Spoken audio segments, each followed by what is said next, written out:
Good evening, everyone. I want to welcome you all to our webinar, Financial Wellness. Tonight, I'm so glad that you've joined us. My name is Brooke Kelly, and I'm the National Melanoma Telehealth Nurse of Melanoma Patients Australia, otherwise known as MPA, and I will be your presenter for this evening. I would first like to acknowledge the traditional owners of the lands we are on tonight, their elders, past, present, and emerging. We want to sincerely thank MSD in its support of MPA in this webinar series. We are extremely appreciative of this. MPA is a non-for-profit organisation created specifically for the support of all melanoma patients. MPA's vision is creating a world where no one affected by melanoma walks alone. I encourage you to refer to our website for further information on all our services. We are privileged to have two speakers tonight, and I'm so very grateful for their contributions and insight, Craig McGowan and Jane Elliott. But firstly, we will be recording this webinar, which will be published on our website in the next couple of weeks and in the future months as part of our new Wellness Hub. We plan to have a couple of Q&A opportunities, and at the bottom of your screen, you will find the Q&A function, which gives you the opportunity to ask questions anonymously. We want to warmly welcome our first guest speaker, Craig McGowan, who is a certified financial planner from Wealth Partners, who will be providing important financial information this evening. Wealth Partners has been involved with the Cancer Council since 2012. Since that time, they have provided and assisted support to over 35 families affected by cancer. Craig, thank you for agreeing to present this evening. We now invite you to begin your presentation. So, thanks. And firstly, let me say thank you for the opportunity to present to you this evening as part of the Melanoma Patients Australia's Wellness Webinar Series. We as a business at Wealth Partners, where I work, have been working alongside the Cancer Council for a number of years now, supporting people as they navigate their cancer journey. Recently, I presented at the Cancer Council's Cancer Survivorship Conference, and the team at Melanoma Patients Australia felt it would be a valuable session to present to you all as well. As a business at Wealth Partners, we find it incredibly rewarding to be able to assist people during a very challenging time when they experience a cancer diagnosis. I'm very excited to be here tonight to provide you all with some information that will hopefully assist you in either managing the financial challenges yourself or alternatively equipping you with the skills and knowledge to be able to direct others in the right path. So what's the idea behind tonight's presentation? In a nutshell, what I want you to take away from today's presentation is an awareness of the options available to people to enable them to better manage the financial challenges that a diagnosis of melanoma brings.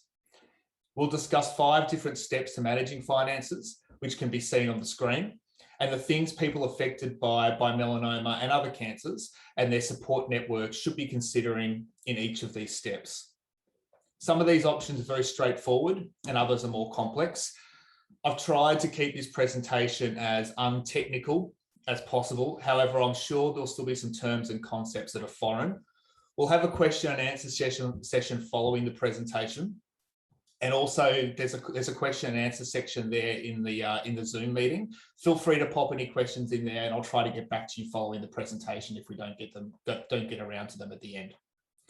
I'll also take you through a number of real life examples from our experiences working with those affected by cancer as part of the Cancer Council Pro Bono program. Additionally, while this presentation is mainly directed at those people currently receiving treatment for cancer, there are a number of concepts throughout that are also relevant to family members and other support networks. And I encourage you to think about where you may be able to assist those people affected by melanoma as well. So let's get stuck in. But firstly, as financial advisors, we love a disclaimer, and here's mine. Please note that what we speak about today is general, or this evening is general in nature, and does not take into account anyone's objectives, financial situation, or needs. Before doing anything yourself, you should consider whether that is in line with what you're looking to achieve. The idea behind today's presentation is to provide you with information to assist, but ultimately you should speak to a professional before making any decisions. When a lot of people think about the types of support that someone who's diagnosed with melanoma require, obviously the first consideration goes to medical treatment. In addition to this, the emotional challenges brought about following such a diagnosis are considerable. And as such, I believe that most people also do consider the emotional support that someone will require, whether that be from professionals, family, or friends. What I don't think many people consider, at least initially, are the financial challenges that can be involved. I may be biased, but I believe that the financial implications of such a diagnosis are incredibly important to consider, especially at the early stages. Commonly, we as financial advisors often become involved when the financial situation has become extreme. Potentially cash flow needs haven't been considered, debts have increased significantly, and this in turn has resulted in significant stress and anxiety. Where financial implications are considered at an early stage, we find that a patient is much better positioned to navigate not only the financial challenges ahead, but also the emotional and medical ones. So many people, when they're diagnosed with cancer, they're going to worry about how they'll manage their finances. Often a cancer diagnosis changes financial plans and goals, and you may need to manage your own or your family's budget to deal with the extra costs. There may be some health-related expenses, such as medication, equipment, and specialist fees. There may also be costs related to transport, accommodation, childcare, or complementary therapies. At the same time, cancer may mean a loss of income if you have to take time off work. The financial impact is different for each person and will depend on the cancer type, the stage, and treatment, as well as your financial situation before your diagnosis. On average, the estimated cost of cancer is around $50,000, but this can clearly vary really significantly. The overriding goal is to have a plan in place to be able to meet both the short-term and long-term cash flow needs someone might have. This is no different to anyone's basic financial goal, but comes much more sharply into focus with the potential loss of income and the increase in expenses. And your financial goals might change as well. The plan may have been to buy a home, upgrade a house, go on a holiday, or retire with a certain income. And this will need to be recalibrated to ensure you can meet the immediate cash flow needs you're likely to have. It's boring, but a budget is crucial in helping you understand your current position and also potential future position. It's not worth going any further in this situation without doing this. When we create a budget, firstly, we need to know the time frame we're looking at. Choose a period that's easy to calculate, a week, a month, or a year. Typically, I find a month the easiest, but ultimately it's up to you. You then need to work out how much income you have coming in from either you or your partner's employment, Centrelink benefits, and any other potential investment income you may have. From there, we need to establish what your current expenses are. How much is going out in mortgage repayments or rent? What's the monthly food bill, utility bill, car expenses, Netflix, Stan, Foxtel, Disney+, Spotify, subscriptions, etc. You get the idea. What we want to do is understand what our expenses are and what our income is. And from there, we can deduct the expenses from the income. And hopefully we've got a positive number, which means we're saving or we've got surplus and free cash flow. For some, however, once you calculate the two, you're going to potentially have a negative number. This invariably leads to financial stress and potentially bad debts, such as credit cards and home loan and personal loans. When someone's diagnosed with cancer, the budget is going to become out of balance. As I've touched on the previous slide, we'd expect a negative impact to income and also an increase in expenses. That green positive surplus cash flow may become a red negative one really quickly. It pays to be prepared for this so that we can plan for it. Some important aspects you need to look at include, what are my biggest expenses and how can I save on these? There may be ways to save on things like mortgages and general loans, or potentially cutting back on some subscriptions or other expenses. Also think about the timing of whether your income matches your bills. For example, some things can be altered, like car registration dates, mortgage payment dates, etc., and you can potentially move from annual to monthly to reduce those bulky costs.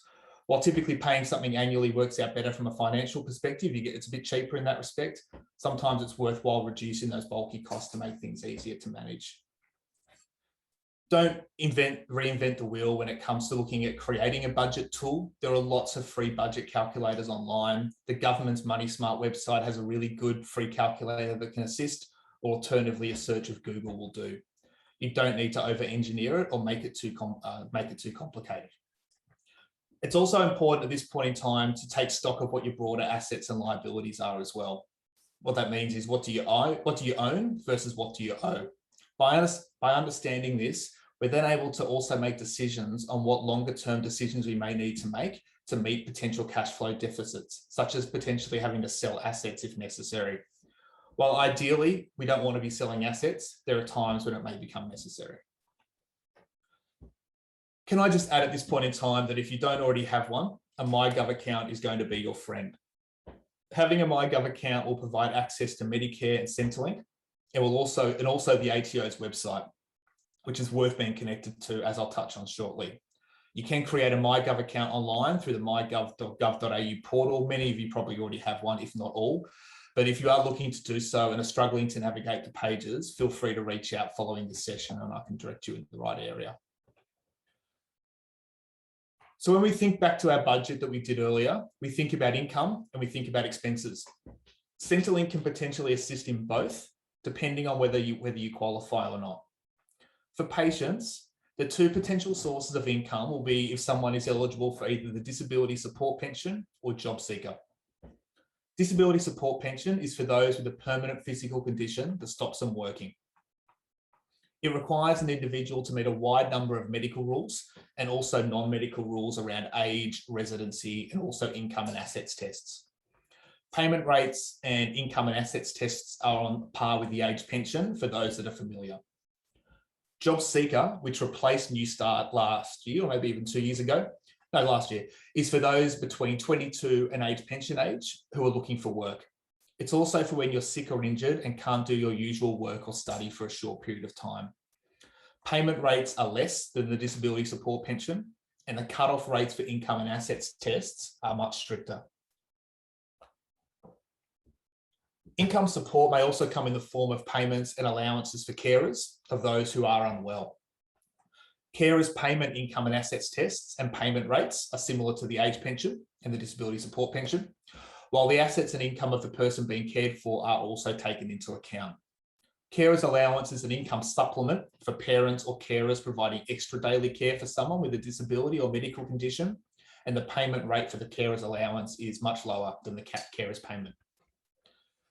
So that's the income side of things. When we think about expenses, the pensioner concession card and healthcare card can assist in reducing some of the costs of healthcare, medicines, and also some other discounts depending on state governments in relation to things like utilities, vehicle registration, etc. Those receiving disability support pension, job seeker, and the carers payment are eligible for the pensioner concession card. The healthcare card is less substantial, but is available to those receiving carers allowance. COVID did bring about some changes, with job seeker and some related payments increasing by $50 per fortnight in April this year. However, all other amendments to requirements due to COVID have now ceased. Individuals can apply for Centrelink benefits at Centrelink or through MyGov. It's worth seeking advice on this prior to doing so to make sure you're making the most of the opportunities available to you, and be prepared for a lot of forms and documentation, as I know that our next speaker, Jane, will attest to. If you're struggling with managing your Centrelink entitlements, you can call Centrelink on 132 300. You will spend a bit of time on hold, but it can really be worth it. And you can arrange for a meeting with one of their financial information services officers. They can help you sort out your Centrelink entitlements, and they can also help lay out for you some of the options. And this service is free and independent. With most Centrelink payments, there are income and assets tests, like I mentioned before, that accompany the payment. Payments such as the disability support pension and the carers payment have sliding scale payment rates, which ultimately means that before you reach a certain income or asset level, you will receive the full payment. Then once you reach that initial point, every dollar you earn or dollar you own reduces your fortnightly payment until you eventually earn an income or have a level of assets. It means that you exceed the final cutoff point and your payment is zero. So it's a sliding scale. The level of income and assets varies depending on a range of factors, such as whether you're single or married or in a couple, a homeowner or a non-homeowner. Job seeker, however, is tested differently. While income is tested on a sliding scale, assets is much more black and white. With job seeker, once someone reaches the asset cutoff point on the slide here, their payment stops. There is no sliding scale. As such, depending on someone's circumstances, it can be advantageous to explore strategies to bring them under this cutoff level. Some assets aren't tested, for example, your home that you live in, superannuation if you're under the pension age, and debts aren't tested either. As such, depending on the need for liquid assets and keeping in mind other implications such as capital gains tax, a strategy can be to pay down debts using money in the bank or other investments to reduce the level of assets one has. Another alternative may be to make a contribution to superannuation if eligible and within the relevant contribution caps, given superannuation isn't assessed. By doing so, an individual may be able to bring their level of assets under the cutoff point and hence make themselves eligible. These strategies are quite complicated, and I would strongly recommend you receive financial advice before you do so, as a range of circumstances would need to be considered, but it is an option available to you. Job seeker payments also have waiting periods, depending on the level of assets one has. Firstly, there is the ordinary waiting period, which is a period of 1 week that recipients are required to serve unless you're exempt. Then the liquid assets waiting period is also applied. Liquid assets are any funds readily available to you or your partner, including but not limited to cash in the bank, shares and investments, and also money an employer owes. For a single individual with more than $5,500 or someone with a partner with more than $11,000, the liquid assets waiting period will apply. For every additional $500 a single person has, or for every additional $1,000 a partner person has, an additional week is applied, maxing out at 13 weeks. In the example on the screen, Sue, who is single and applying for JobSeeker, has $10,000 in the bank and $7,000 of credit card debts. If she left things as they are now, she would need to serve a 10-week liquid assets waiting period before she could be eligible for JobSeeker. If, however, she paid off her $7,000 credit card debt, she would bring her liquid assets down to $3,000, and the liquid assets period would not exist, giving her access to JobSeeker after serving just the ordinary waiting period, depending, of course, on other factors such as her level of income and also assets. So it's certainly something to consider. Thinking about debts for a moment, we see time and time again that having debts that someone is unable to manage or going into debt due to a negative cash flow can result, obviously, in mounting levels of stress and anxiety. When someone is undergoing treatment following a melanoma diagnosis, their medical situation is clearly stressful enough. As such, we believe it's really important to get a handle on one's debts. Things that are important to do include knowing how much debt you have, including not only the levels of debt, but also the expected monthly repayments. And from there, we can actually work out how much debt we can afford. It's also really important to prioritize the debt. So keeping a home over someone's head and the lights on are more important in my eyes than the credit card debt. We look to put a plan in place with the people that we're helping, and you can do this yourself as well, to ensure we're able to meet our financial requirements in respect to those priority debts. Debt consolidation is also something to consider. If you've got multiple debts, by consolidating them into one debt, we're often able to reduce the overall repayments, reduce interest rates potentially, and also reduce the overall loan term. You do need to be really aware of predatory lenders, and I'd encourage getting professional advice before refinancing or consolidating. If we can manage our debt repayments, then we need to look at the best plan to paying these debts off. For example, clearing those high interest credit card debts makes sense over extra repayments on the low interest home loan, as we're able to reduce our monthly interest repayments. Alternatively, someone with a number of credit card and personal loan debts might look to pay off a couple of the smaller debts first, even if they aren't the highest interest, as potentially the satisfaction of clearing those small debts and being able to cut up that card can encourage continued behaviour change. Everyone's different. If we can't manage the debt repayments, then we need to explore our options. These may include potentially reducing our expenses elsewhere, but we've probably already gone down that path, or potentially contacting lenders and requesting financial hardship arrangements. While these arrangements were easy to come by last year or a lot easier during COVID, typically it's not so easy. And we'll often need to provide evidence of income and expenses, along with a medical certificate explaining why you require hardship support. Lenders who allow you to make financial hardship arrangements will work with you to arrange a payment plan based on what you can afford while you're dealing with the financial challenges of a melanoma diagnosis. Remember, at the end of the day, you will be required at some point to repay the debt and probably the interest as well at some point in the future. You can also potentially use the services of the National Debt Hotline, the number I've got on the screen here. You can set up an appointment with a community-based, not-for-profit financial counsellor. This service is free and confidential, and is certainly of value. In relation to the financial issues faced by those diagnosed with melanoma, superannuation can potentially assist in filling some of the gaps caused by decreasing income and increasing expenses. This can be through accessing one's superannuation prior to retirement if they meet certain conditions, or alternatively accessing insurance cover held through a superannuation account. Firstly, it's important to know where your superannuation is. Currently, there's more than $20 billion in lost superannuation in Australia. Typically, we want to have one super fund, as it makes things a lot easier to manage for you and also reduces the duplication of fees.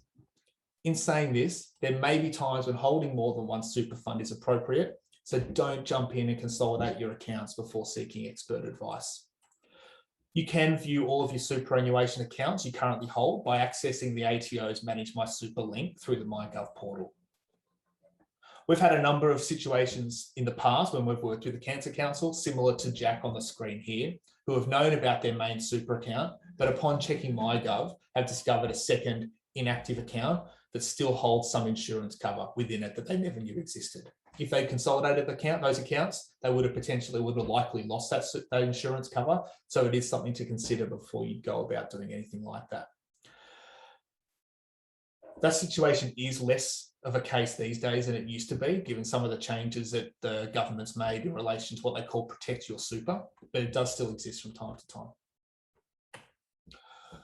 You normally can't use your superannuation until you reach a preservation age, which is age 60. Once you turn 60 and you change jobs or officially retire, you can access your super. Alternatively, turning 65 is a condition of release, and you can access your superannuation at this point, whether you're still working or not. For those who have turned 60, are still working and want to access their super, there are options available to you, including things such as transition to retirement pensions, which allow you to access between 4 to 10% of your superannuation each year.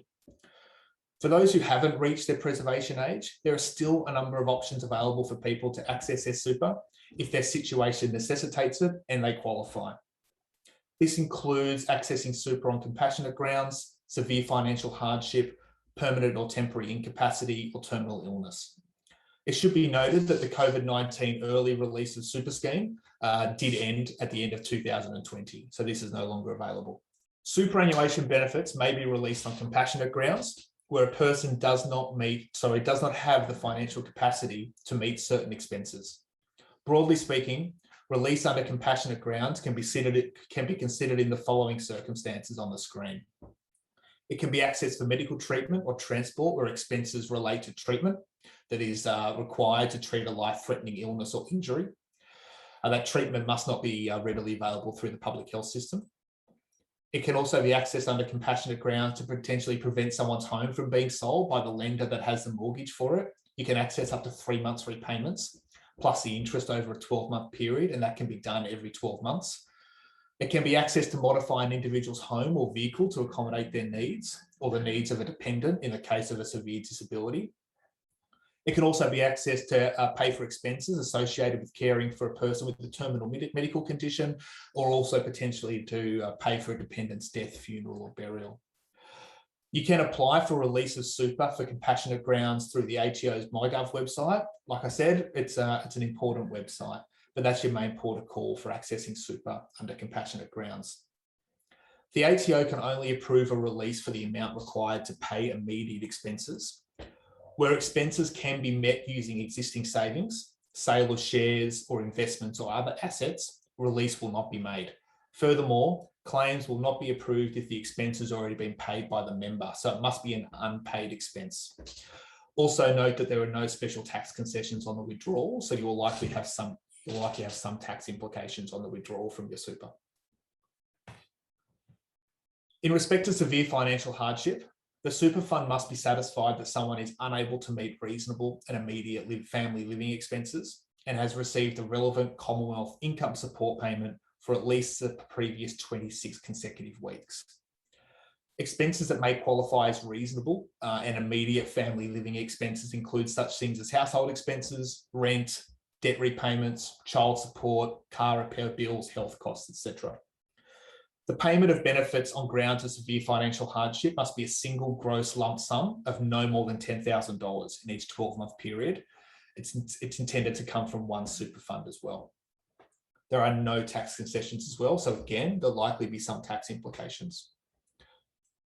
A person may access their super benefits on the grounds of permanent incapacity, where the trustee of the super fund is reasonably satisfied that the person is unlikely, because of ill health, to engage in gainful employment for which the person is reasonably qualified by education, training, or experience.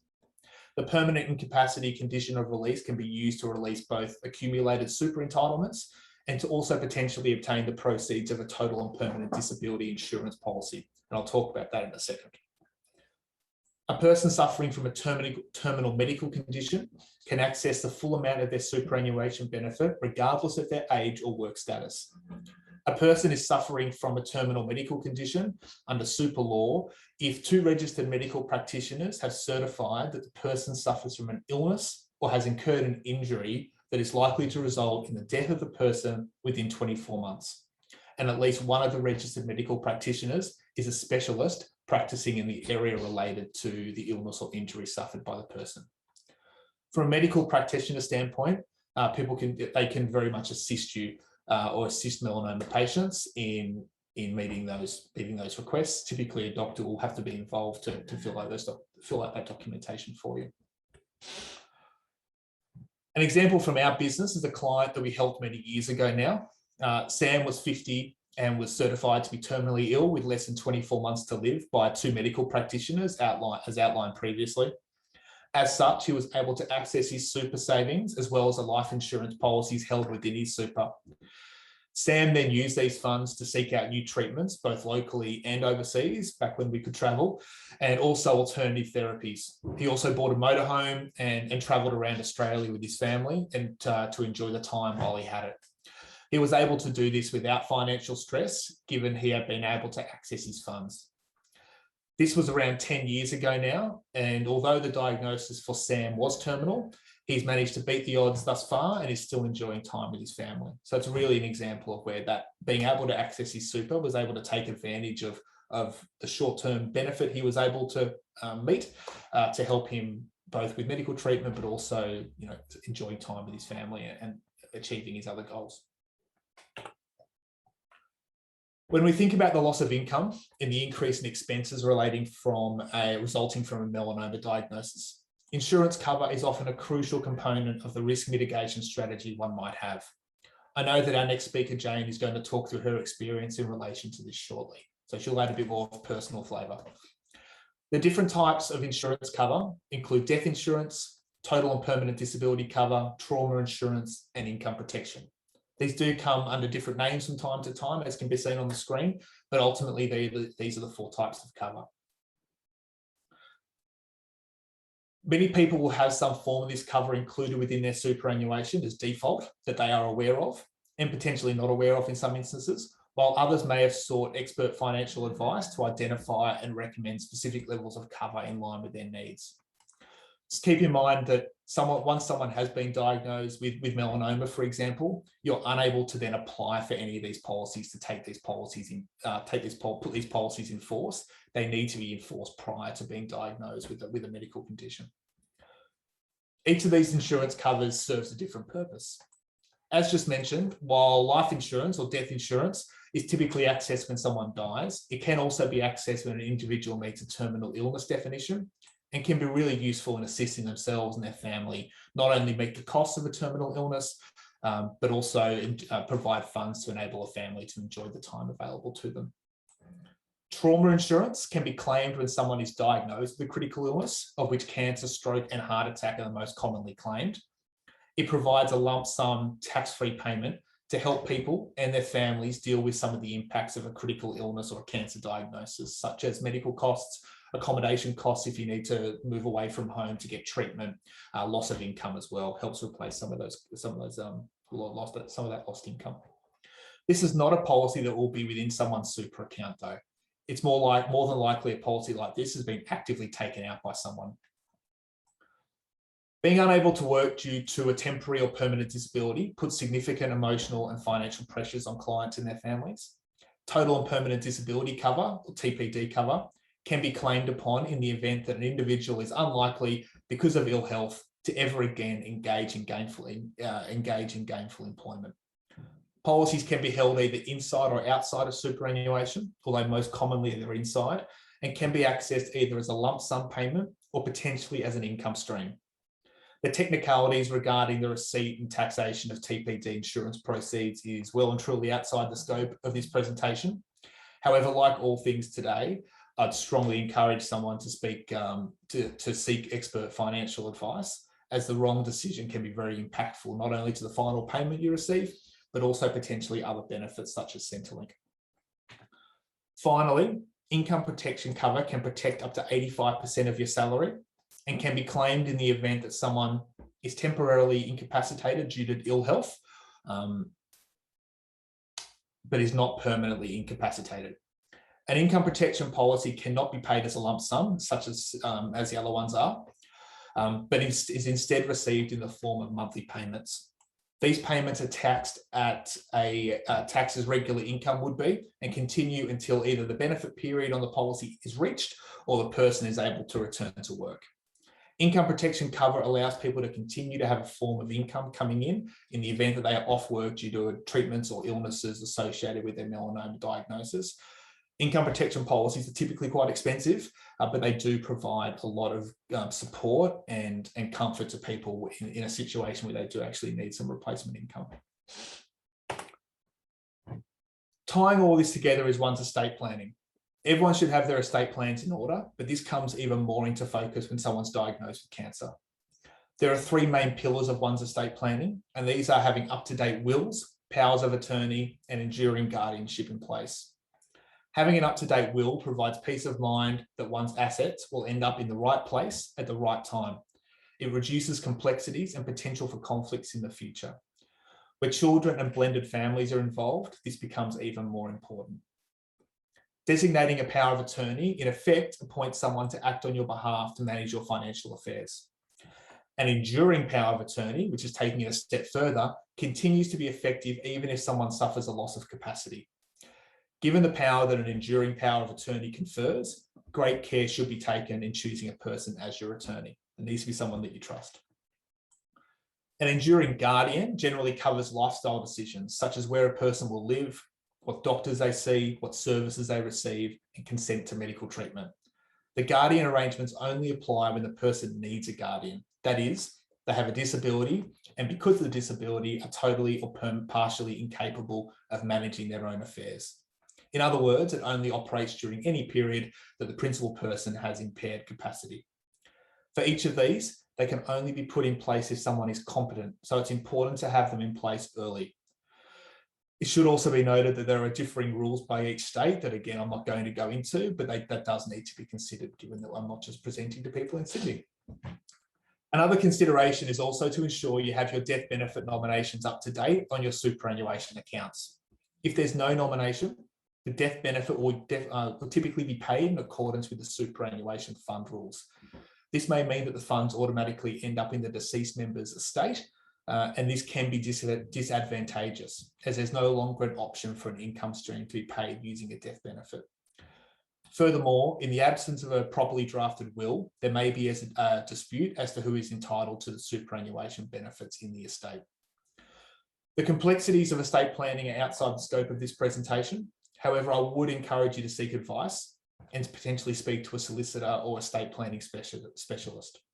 For a more low-cost approach, you can set up an appointment with a professional at State Trustees and get them to draw up a legal will and an enduring power of attorney for you.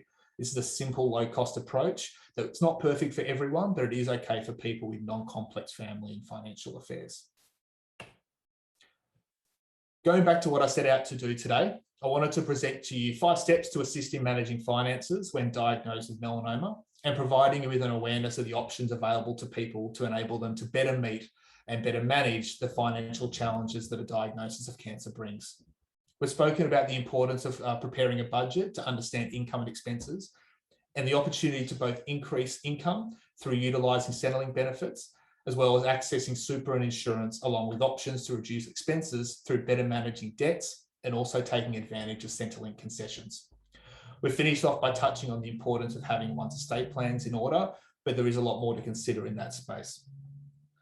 As I've mentioned on a number of occasions, I would recommend seeking either expert financial advice or taking advantage of some of the free options that are available to you. Where people affected by melanoma do qualify, the Cancer Council do also work closely and provide a pro bono program that can assist with a range of issues, and we work quite closely with them. And that is it. We got there. Excellent. Thank you so much, Craig. That was really insightful, and lots of practical strategies there, which will be so helpful for patient, family, carers and professionals that are joining us tonight. No problems. Yeah. So what we'll do now, Craig, if that's okay, we'll move into our Q&A time. Yeah, no problems. Beautiful. We've got some really good questions here. Our first question is, if you don't have insurance on a current superannuation account, is it difficult to obtain? Like I mentioned in the presentation, if you're diagnosed with melanoma and you don't have insurance already, it's unfortunately too late. You can't apply for insurance cover during treatment or after a diagnosis. If you manage to treat your cancer and you're in remission for a number of years, you may be able to apply for it after that point in time. But at the immediate point where you have been diagnosed, unfortunately, you no longer be able to apply for cover. In saying that, if you were looking to apply for cover prior to becoming unwell, you can either apply directly through your super fund. Alternatively, you can seek expert financial advice, or you could also potentially go direct to a number of other insurers. You've probably seen them advertised on TV previously. Okay, wonderful. Thank you. That's great. Our second question is, what do you need to do to meet the requirements of a terminal illness for a super fund or insurance policy? And you probably covered most of that in tonight's speech, but I guess, what are the main points in regards to that question? Yeah, so I think Jane will touch on this as well. There is a lot of paperwork to do. It's not an easy process, but it's certainly worthwhile if your situation suits it. Typically, like I said, you'll need clearance from 2 doctors, including one specialist. In this case, you'd imagine an oncologist, to provide, certify that they believe you've got less than 24 months to live. You'll also need to fill out a whole lot of application forms with the super fund or the insurance provider, certified IDs, those types of things.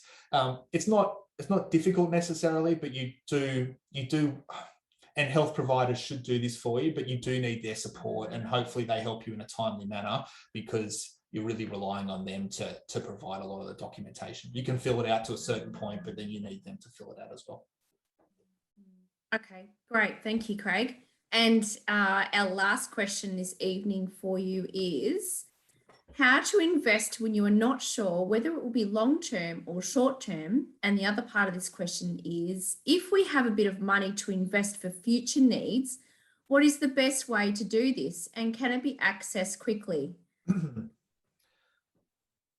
It's really tricky at the moment, because typically when you think about for an investment for a short-term situation, if your time frame is less than 3 years, typically we would always say, invest in cash. And the main reason is because if something comes up in the short term and you need to access those funds, the worst thing you can be doing in that situation, if you've invested in shares, for example, or a different type of portfolio that's aggressive investments, is having to sell those assets. Because if the portfolio has gone down in value and you desperately need to liquidate it, then you're potentially selling your investment at a loss and crystallizing those losses. So I can't provide personal advice, but I would say that typically if it's a short-term investment, you should be looking at cash, whether that's, a savings account, but it's only going to pay you about 0.5% really, or a term deposit. But then even then you are locking your funds away. What I would say is that in the short term, returns probably isn't the most important thing. Liquidity is probably the most important thing, and being able to access those funds. Okay.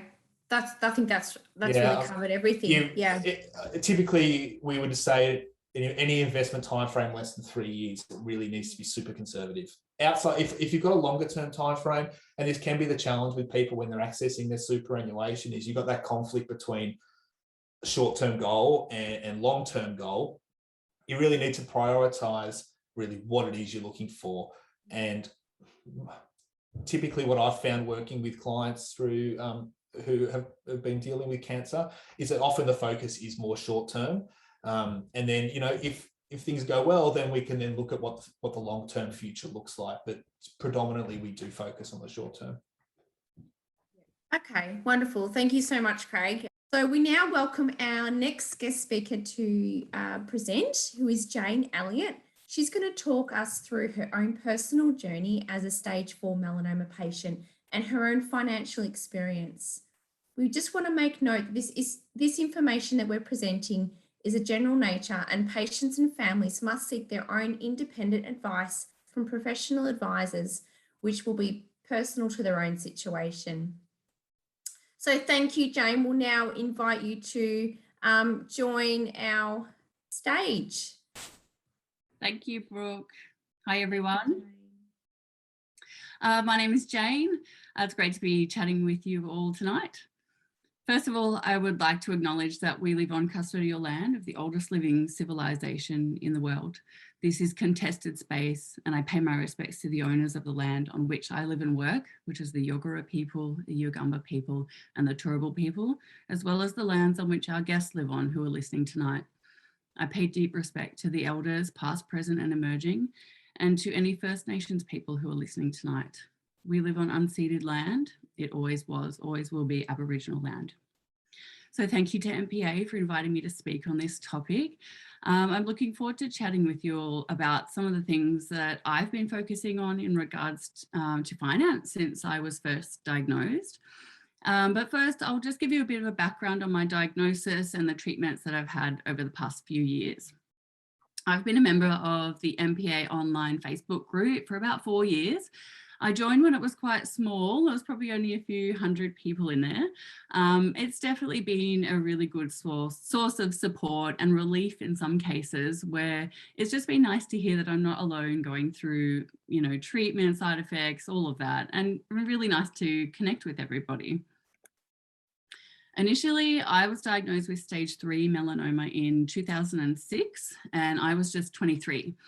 At that time, the only treatment that was offered to stage 3 patients was surgery, and then it was a watch and wait approach for 5 years. I was also offered to take part in a clinical trial at that time, which ended up being the drug interferon. It's not really used very much anymore in melanoma treatment because we have much better tolerated medication now, which is lucky. After the shock of the diagnosis and the surgeries, I just kind of tried to get on with my life, and I was at the beginning of a hairdressing career. So I was really just happy to focus on that and try and forget all about cancer. But that was until 2017 when I felt a small hard lump under my arm that had previously had some lymph nodes taken out in about 2 or 3 different surgeries actually. So it was all the classic signs. Everything they always tell you to watch out for is, the lymph nodes are hard, they don't move, all of that. So I really pushed to see my dermatologist right away, and he referred me back to Peter Mac in Melbourne. After a few months and another surgery, I was then told that I was now stage 4. At the same time that all this was happening, I had actually given up hairdressing. I was in the 2nd year of uni studying to be a nurse midwife. And I had upended my life. I had moved back into a share house and I was working 2 jobs at a cafe. And I can tell you, I just didn't have time for cancer. My treatment started with a clinical trial again. Those side effects just made me really, really sick straight away. I had lots of pain. I lost a lot of weight. I became really weak, and I had this awful joint pain and had really high fevers that had me in hospital for a week at a time. And I had quite a few trips to the emergency in those first few months as well. I also had a port placed in my chest because I couldn't get anyone to successfully cannulate me anymore, and that was becoming really traumatic. So during this whole time, I couldn't work. Even though I tried to keep studying, that also became too difficult because of brain fog and side effects. I had a visit from the hospital's social worker while I was an inpatient one time, and she was just amazing. I definitely credit her for helping me a lot with the financial side of things, but also just someone to chat to and, a nice ear, someone to listen. So she suggested early on that I apply to Centrelink, and we worked out that the only thing that was available to me at the time was Job Seeker. So it sounds pretty ridiculous, but there's no classification for someone that was in my position. There is a sickness allowance, but that's a temporary payment, and that's for someone who still has a job and will be going back to their job, but I didn't have a job. I remained on Job Seeker for about 6 months, and the exemption that I had was that I didn't have to look for a job. So I didn't have to report any income. I just was able to maintain that payment. But I'm sure many of you know that it's a super low payment of, at the time, was about $480 a fortnight. It's such a bare minimum wage. So it was pretty hard. One helpful thing is that I qualified for a healthcare card. So that meant that all my prescriptions were about $6. And then by about halfway through the year, I passed the PBS medication safety net, which meant that all my scripts were free until the end of the next year. Sorry, end of that year. I don't actually remember who suggested it, but I did start the application for the disability support pension after about 6 months of being on Job Seeker. So I could see that the payment was a little bit higher and it would help to manage my rent and basic living much better. I really have to say that that time was such a blur for me, so I don't really remember how big or complex the application was, but I know it was really long. It involved a lot of forms being signed by my oncologist as well as my GP, but they were all really happy to sign what they needed to, and they know how helpful it is for us, so they were great. There was one hurdle that I do remember, was that I was due to have a job capacity assessment, and that was before they would approve the application. I was fortunate enough to be able to do this over the phone. So I ended up speaking with a really helpful person. Basically, someone needs to assess your capacity to be able to work in a job, and that could be any job. So she asked me about pain, what my worst day might look like, things that I needed help with during the day, and that kind of thing. She then told me exactly the words, what my GP needed to write in a letter, so that could go in for evidence to get the application over the line. So it just goes to show that there are some helpful people that work for Centrelink, and I feel really grateful that I got to speak with her that day. So DSP, disability support payment, is it's a more flexible pension than Job Seeker. It's designed to support you if you want to work, and you just report the earnings for that particular week, and maybe your payment will be a bit less. If you don't work next week, then your payment will go back to the full amount. So it's quite flexible, and I'm still on it 3 years later. So a friend of mine who at the time had breast cancer was telling me that I should apply for my insurance within my super, because she had done it, and she was able to go and do some traveling while she was still well. I started to look into it, and I worked out that because I was working in a job at the time that I was diagnosed stage 4, it meant that I was actually eligible. So even though I wasn't working at the time, when I was diagnosed stage 4, I was. The category that I was covered for, and also my age, meant that it was quite a healthy sum. So I really had to take some time to consider this.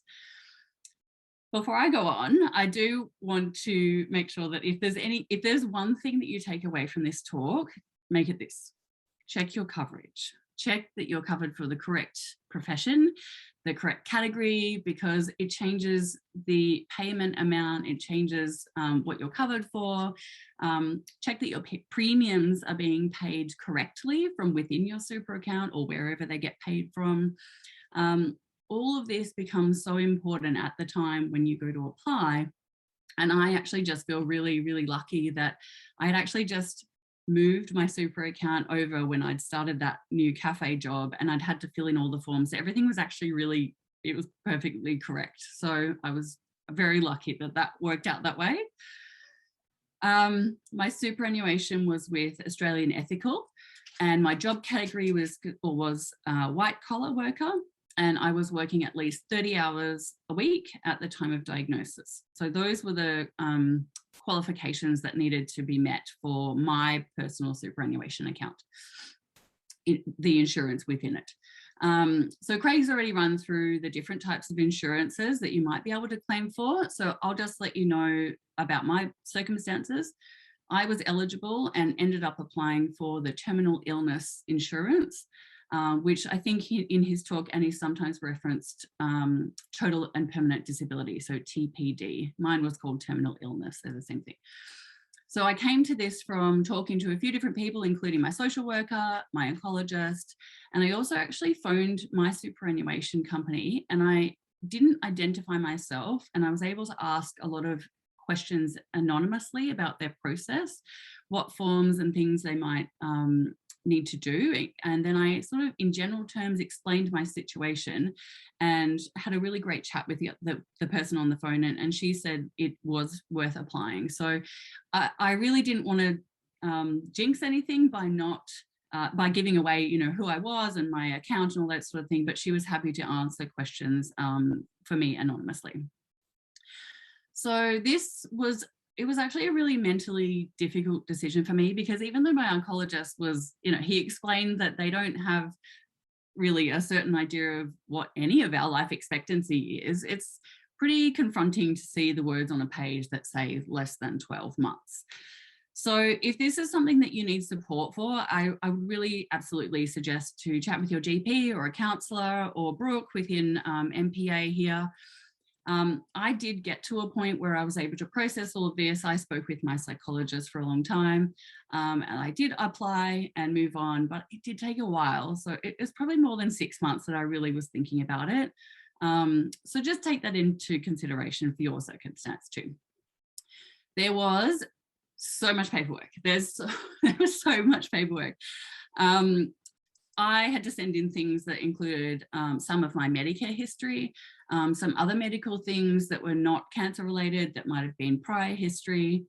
I then had to have my oncologist and GP sign a lot of forms. So after all of that, it took about 2 months, it was approved. And my full superannuation balance, as well as the insurance payment, was paid to me. And then my superannuation account was closed. So it was approved. Once I actually received the payment, it was actually really paralyzing, and I didn't know what to do with it. So this was actually right at the beginning of our COVID first, like, stay-at-home orders, the beginning of last year as well. So there's no traveling. That was a bit of frustrating for me. But I have to say, I did splurge on a brand new bed, because it was, you know, that's really important, a good night's sleep, and that was really worth it. So that was good.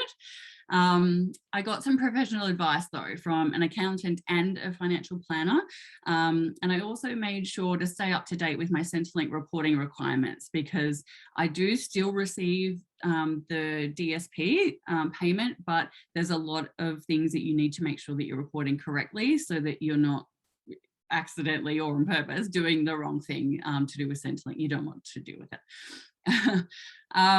So I really spent at least probably 6 months after that thinking about what would be the best way to support myself financially ongoing, because even though the insurance company agreed that I had less than 12 months to live, I can tell you that I plan to be here for a long time. So the challenge for me is that I live with chronic pain in my back from a tumor early in my diagnosis. So it's been treated and gone, but the damage is still there.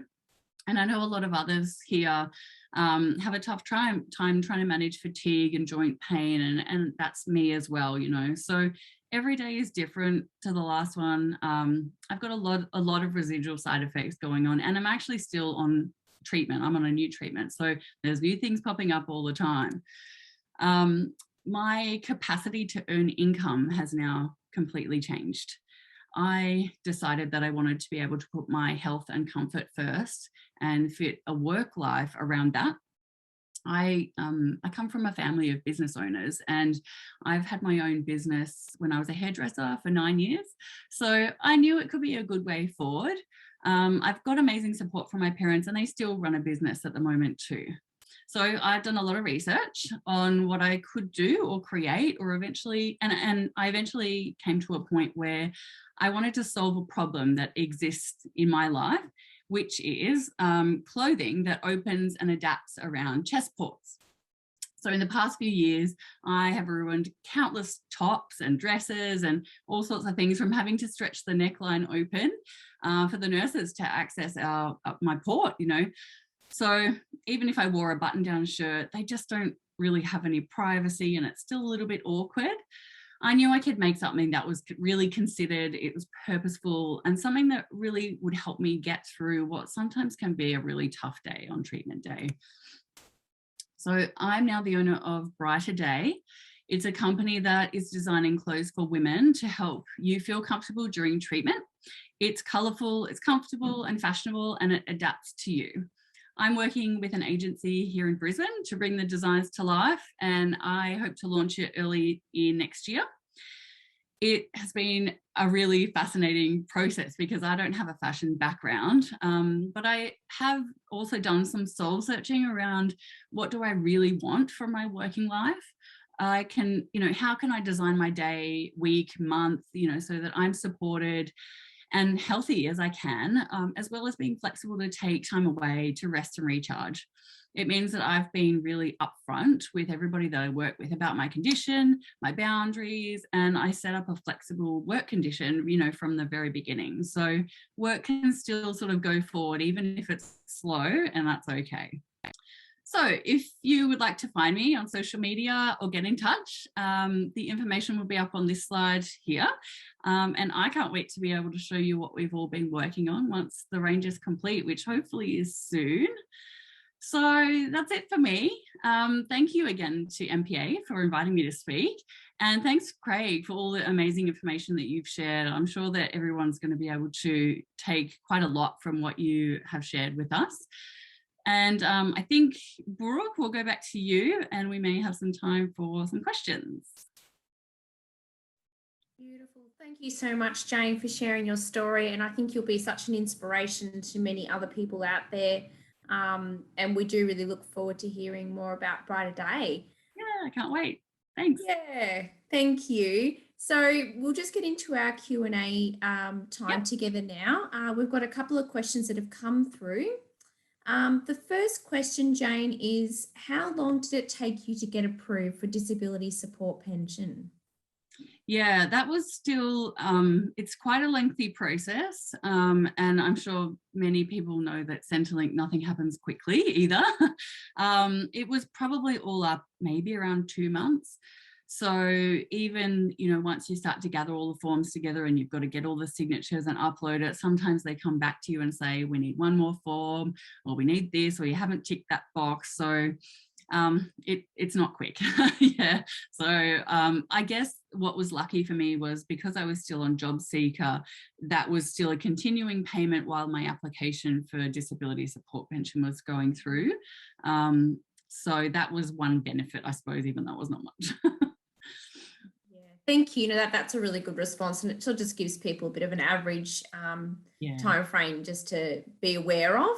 And our second question tonight is, where will Brighter Day clothes be available, do you hope, in the future, Jane? Yeah, so initially it'll be first on my website, so I'll host it myself. And what I would really like to do is sort of find out some unique ways to have them available in the public as well. So obviously people can see them and touch them and try them on. So I'll hopefully be finding some ways to get into hospitals, whether that's in gift stores or whether it could be in like a specific cancer centre within a hospital. Yeah, so look, I'm open to all ideas. So if anybody's got any ideas, please get in touch with me. I'd love to hear it. But definitely if you want to keep updated, I don't have a website yet, but hop onto the Instagram or Facebook and follow along, and all the details will be up there. Hopefully it won't be too long. Fantastic. Thanks again, Jane. Well, we've really enjoyed having you speak tonight along with Craig, and we'll have your details available on our website after this has all been uploaded with our recording. So thanks again, Jane. Thank you. Remember MPA's vision of creating a world where no one affected by melanoma will walk alone. Thank you again to all of our guest speakers this evening, and I think we can all go away with a lot to think about and put into practice. We also want to acknowledge and thank MSD again for supporting us in our webinar series of wellness. This completes our session tonight, which is the second of 4 webinars in this series. I encourage you to watch out for our next one being held in October 12th, Eating Well and Exercise with a Cancer Diagnosis. We will automatically send out a link to register for this one and encourage you to invite friends and family along. Good night, everybody, and thank you again for being a part of this.